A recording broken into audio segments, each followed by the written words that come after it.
ବନ୍ଧୁଗଣ, ଚାଣକ୍ୟ ନୀତି ଅନୁସାରେ ଯଦି କୌଣସି ବ୍ୟକ୍ତି ମଧ୍ୟରେ ଦୃଢ଼ତା, ବୁଦ୍ଧିମତ୍ତା, ନେତୃତ୍ୱ ଓ ରାଜନୀତି କରିବାର କଳା ଅଛି, ଏହା ସହିତ ସେ ବୀର, ସାହସୀ ଓ ଏକ ସଚ୍ଚା ଦେଶଭକ୍ତ ହୋଇଥିବ, ତ ଏହି ଦୁନିଆରେ ତାର ସମ୍ମାନ ବେଶ୍ ଅଧିକ।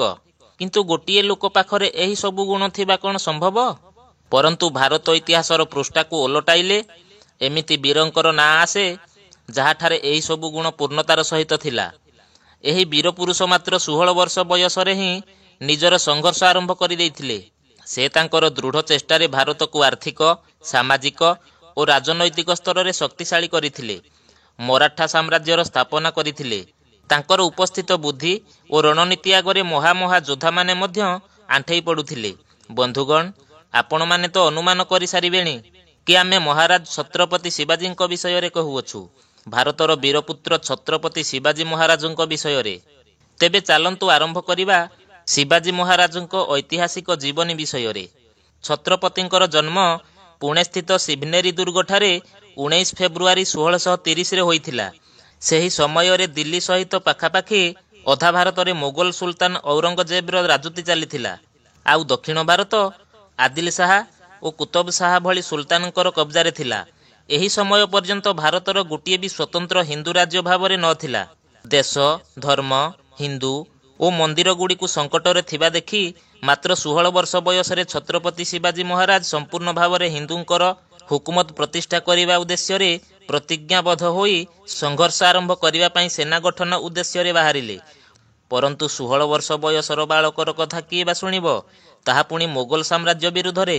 ସେଥିପାଇଁ ଛତ୍ରପତି ଶିବାଜୀ ତାଙ୍କର ସାଙ୍ଗମାନଙ୍କୁ ଏକାଠି ନେଇ ବିଜାପୁରର ମୁସଲିମ ସଲତନାତ ଉପରେ ଆକ୍ରମଣ କଲେ।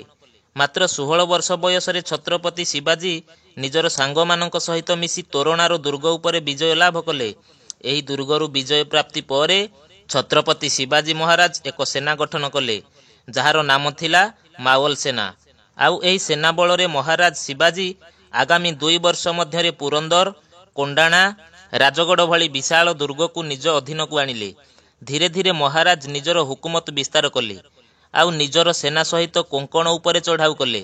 ମୋଗଲ ଇଲାକାରେ ପ୍ରଥମ ଥର କୌଣସି ଜଣେ ହିନ୍ଦୁ ରାଜା ଅସ୍ତ୍ର ଧରି ଆସିବାର ସାହସ କଲା। ଛତ୍ରପତି ଶିବାଜୀଙ୍କର ମାୱଲ ସେନା ମୁସଲିମ ସୈନ୍ୟଙ୍କୁ ମାରି କୋଙ୍କଣ କଲ୍ୟାଣ ପରି ନଗରୀରେ ବିଜୟ ପତାକା ଉଡ଼ାଇଲେ। 40 ଦୁର୍ଗ ଓ 60,000 ସେନାର ସର୍ଦ୍ଦାର ଛତ୍ରପତି ଶିବାଜୀ ମହାରାଜ ବିଜାପୁର ସଲତନତ ଉପରେ ଆକ୍ରମଣ କରି ସମ୍ପୂର୍ଣ୍ଣ ଭାବରେ କମଜୋର କରିଦେଲେ। ନିଜର ସଲତନତର ପତନ ଦେଖି ବିଜାପୁରର ଶାସକ ଅଲି ଆଦିଲ ଶାହା ଭୟରେ ଥରିବାକୁ ଲାଗିଲା। ସେ ତାର ସେନାପତି ଅଫଜଲ ଖାନଙ୍କୁ ଏକ ବଡ଼ ସୈନ୍ୟବାହିନୀ ଦେଇ ମହାରାଜ ଶିବାଜୀଙ୍କ ଇଲାକାକୁ ପଠାଇଲା। ଏହି ସମୟରେ ଶିବାଜୀ ମହାରାଜ ପ୍ରତାପଗଡ଼ ଦୁର୍ଗରେ ଥିଲେ। ସନ 1659ରେ ଅଫଜଲ ଖାନ ନିଜର ବିଶାଳ ସେନା ସହିତ ସିଧା ପ୍ରତାପଗଡ଼ ଆଡ଼କୁ ଅଗ୍ରସର ହେଲା। ହିନ୍ଦୁ, ବ୍ରାହ୍ମଣ, ସ୍ତ୍ରୀ ଲୋକ, ପିଲାଠାରୁ ବୁଢ଼ା ପର୍ଯ୍ୟନ୍ତ ସମସ୍ତଙ୍କୁ ହତ୍ୟା କରି ଅଫଜଲ ଖାନର ସେନା ରଣଭୂମିରେ ଛିଡ଼ା ହେଲା। ମହାରାଜ ଛତ୍ରପତି ଶିବାଜୀଙ୍କୁ ଛଳନା କରି ମାରିବା ଉଦ୍ଦେଶ୍ୟରେ ସେ ଶିବାଜୀଙ୍କ ସାମ୍ନାରେ ଏକ ସନ୍ଧି ପ୍ରସ୍ତାବ ରଖିଲା। ତା ପରଦିନ ମହାରାଜ ଛତ୍ରପତି ଶିବାଜୀଙ୍କର ଅଫଜଲ ଖାନ ସହିତ ଦେଖା ହେଲା। ଆଲିଙ୍ଗନ କରିବା ବାହାନାରେ ଲମ୍ବା ଚଉଡ଼ା ଅଫଜଲ ଖାନ ମହାରାଜଙ୍କୁ କୋଳାଗ୍ରତ କରି ଚାକୁ ଦ୍ୱାରା ତାଙ୍କ ପିଠିକୁ ବାରମ୍ବାର ଆକ୍ରମଣ କରିବାକୁ ଆରମ୍ଭ କଲା।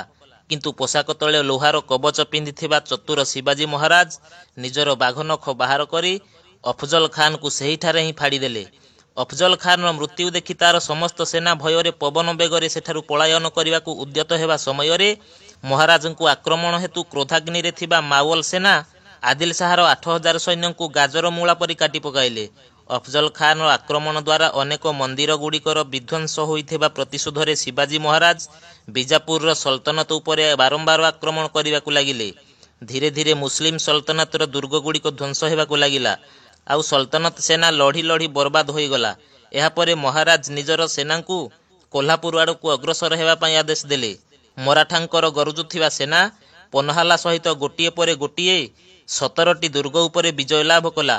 ସନ 1660ରେ ଆଦିଲ ଶାହାକୁ ତାର ଗୁପ୍ତଚର ସୂଚନା ଦେଲା କି ଶିବାଜୀ ମହାରାଜ ପନ୍ହାଲା ଦୁର୍ଗରେ ଅଛନ୍ତି, ଆଉ ଏବେ ତାଙ୍କ ପାଖରେ ମାତ୍ର 600 ସୈନିକ ଅଛନ୍ତି। ଏହି ସୁଯୋଗର ଫାଇଦା ଉଠାଇବା ପାଇଁ ଆଦିଲ ଶାହା ସିଟି ଜୋହରକୁ 10,000 ସୈନ୍ୟ ସହିତ ପନ୍ହାଲା ପଠାଇଲା। ମଧ୍ୟରାତ୍ରି ମଧ୍ୟରେ ସିଟି ଜୋହର ପନ୍ହାଲା ଦୁର୍ଗକୁ ଘେରିଗଲା। ତାର ସୈନ୍ୟମାନେ ସମ୍ପୂର୍ଣ୍ଣ ଭାବରେ ପନ୍ହାଲା ଦୁର୍ଗକୁ ଘେରିଗଲେ। ଏହିପରି ସଙ୍କଟ ପରିସ୍ଥିତିରେ ଛତ୍ରପତି ଶିବାଜୀ ମହାରାଜ ଚତୁରତାର ସହିତ କିଛି ଦିନ ପର୍ଯ୍ୟନ୍ତ ଶତ୍ରୁ ସେନାର ଖାଦ୍ୟ ସରିବା ପର୍ଯ୍ୟନ୍ତ ଅପେକ୍ଷା କଲେ। ଆଉ 13 ଜୁଲାଇ ରାତିରେ କ୍ଳାନ୍ତ ହୋଇଯାଇଥିବା ଆଦିଲ ଶାହର ସେନାକୁ ଚକମା ଦେଇ ମହାରାଜ ଶିବାଜୀ ତାଙ୍କର ସମସ୍ତ ସୈନ୍ୟଙ୍କୁ ନେଇ ପନ୍ହାଲା ଦୁର୍ଗରୁ ବାହାରିଗଲେ। ଏହା ଜାଣିପାରି ଶତ୍ରୁସେନା ମହାରାଜଙ୍କ ପଛରେ ଗୋଡ଼ାଇବାକୁ ଲାଗିଲେ, କିନ୍ତୁ ମହାରାଜ 300 ସୈନ୍ୟଙ୍କୁ ନେଇ ବାହାରି ଯାଇଥିଲେ। ଆଉ ଏପଟେ ବାଜିପ୍ରଭୁ ଦେଶପାଣ୍ଡେଙ୍କ ନେତୃତ୍ୱରେ ବାକିଥିବା ମାତ୍ର 300 ମରାଠା ସୈନ୍ୟ ଶତ୍ରୁର 10,000 ସୈନ୍ୟ ସହିତ ଲଢ଼େଇ ଆରମ୍ଭ କରିଦେଲେ। ଏହି ଯୁଦ୍ଧ ଆଜି ପର୍ଯ୍ୟନ୍ତ ଇତିହାସର ସବୁଠାରୁ ଭୟାନକ ଯୁଦ୍ଧ ଭାବରେ ପରିଗଣିତ ହୁଏ।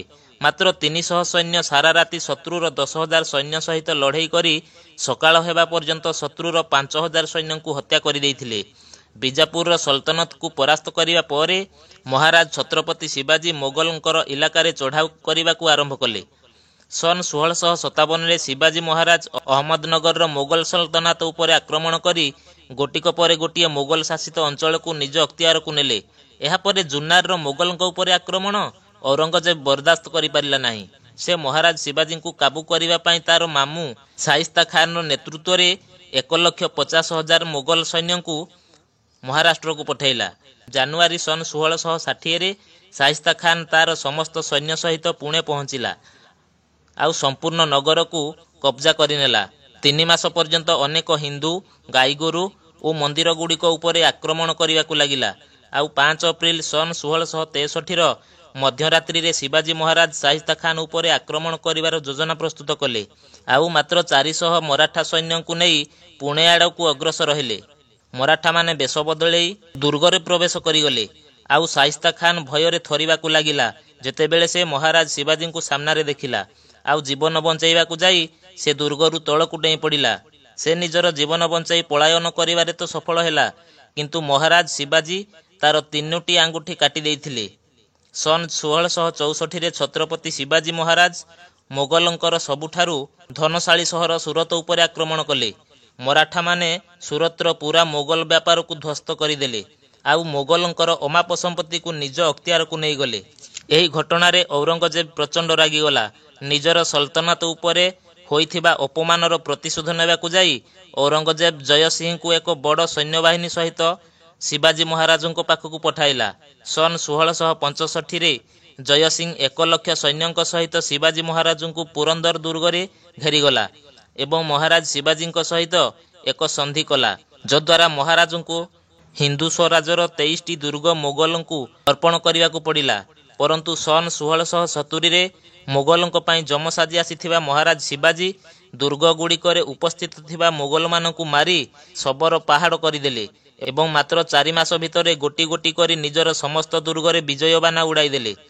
6 ଜୁନ୍ 1674ରେ ଶିବାଜୀ ମହାରାଜଙ୍କର ବୈଦିକ ମନ୍ତ୍ର ଦ୍ୱାରା ରାଜ୍ୟାଭିଷେକ କରାଗଲା। ଛତ୍ରପତି ଶିବାଜୀ ମହାରାଜ କର୍ଣ୍ଣାଟକର ହୋଇ ମଧ୍ୟ ଭେଲ୍ଲୁର, ମହୀଶୂର, ତାମିଲନାଡୁ ଉପରେ ବିଜୟ ପ୍ରାପ୍ତ କରି ଇସି ସନ୍ 1680ରେ ମାତ୍ର 50 ବର୍ଷ ବୟସରେ ହନୁମାନ ଜୟନ୍ତୀ ଦିନରେ ମହାରାଜ ଛତ୍ରପତି ଶିବାଜୀଙ୍କର ଅକାଳ ବିୟୋଗ ଘଟିଲା।